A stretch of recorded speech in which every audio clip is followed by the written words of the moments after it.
Je m'appelle Ethan, je suis radiologue et je travaille dans le sud de l'Essonne depuis plusieurs années.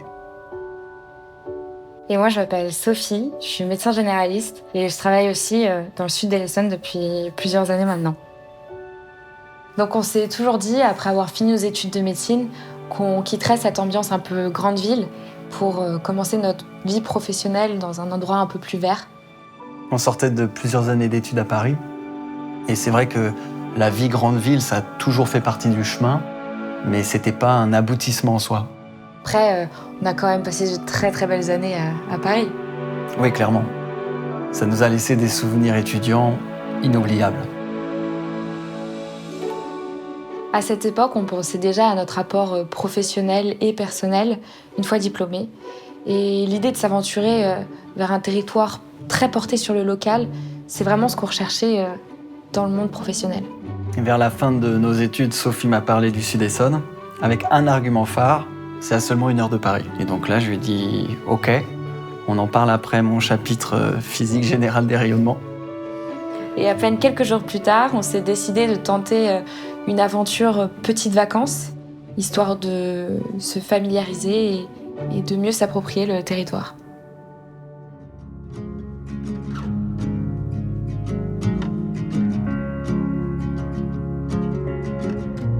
Au début de l'aventure, nos premières missions, c'était de découvrir les modalités d'accueil des nouveaux arrivants et puis surtout d'aller à la rencontre des différents pôles santé sur place.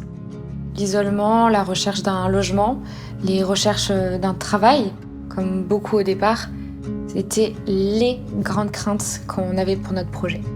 Et puis, bingo.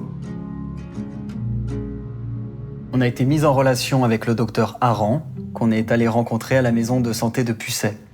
En tant que jeunes médecins qui ont des profils comme Ethan et Sophie, professionnellement, l'installation dans le Sud-Essonne est intéressante, ne serait-ce qu'à l'hôpital où ils peuvent partager, mettons, un mi-temps à l'hôpital et un mi-temps en cabinet. Par ailleurs, pour le logement, c'est super simple de se trouver soit une maison à la campagne, soit une maison ou un bel appartement en ville, à Étampes, avec des loyers et des prix qui sont très abordables. Et aussi, il y a quelque chose qui n'a pas de prix, c'est la tranquillité, l'accès à la nature en 5 minutes, montre en main. Il y a toutes les énergies ici pour pouvoir exercer la médecine. Sur le territoire, justement, on a un service des urgences et de réanimation à l'hôpital qui est vraiment très, très performant. On a les pharmaciens qui sont très dynamiques. Il y a les infirmières qui ont aussi bien joué le jeu avec les mallettes de téléconsultation. Et aussi, surtout, la CAESE, la communauté d'agglomération de l'Étampois et du Sud-Essonne, qui sont très, très dynamiques et qui sont vraiment prêts à tout pour favoriser l'accueil des nouveaux médecins et même de tous les paramédicaux qui viendraient s'installer sur le territoire. Ils ont un contrat local de santé qui a été signé il y a peu de temps et qui est vraiment très dynamique. La rencontre avec le docteur Aran a été très significative. On a commencé à vraiment se projeter.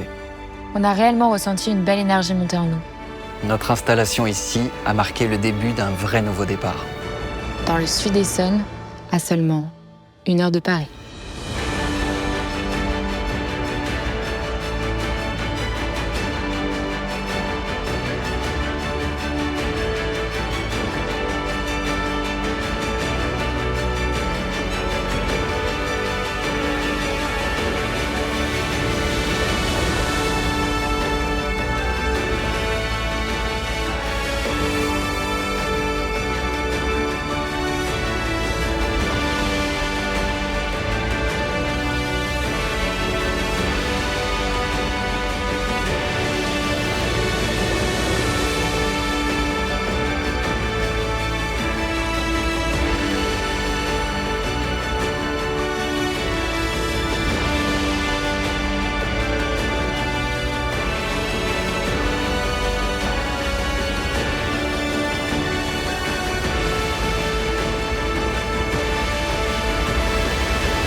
Ce que je souhaiterais surtout transmettre à Ethan et Sophie, c'est est-ce que ce que vous risquez de laisser derrière vous en vaut vraiment la peine? Est-ce que c'est pas plus important de se faire confiance, de vous faire confiance à vous-même et de faire confiance aux autres?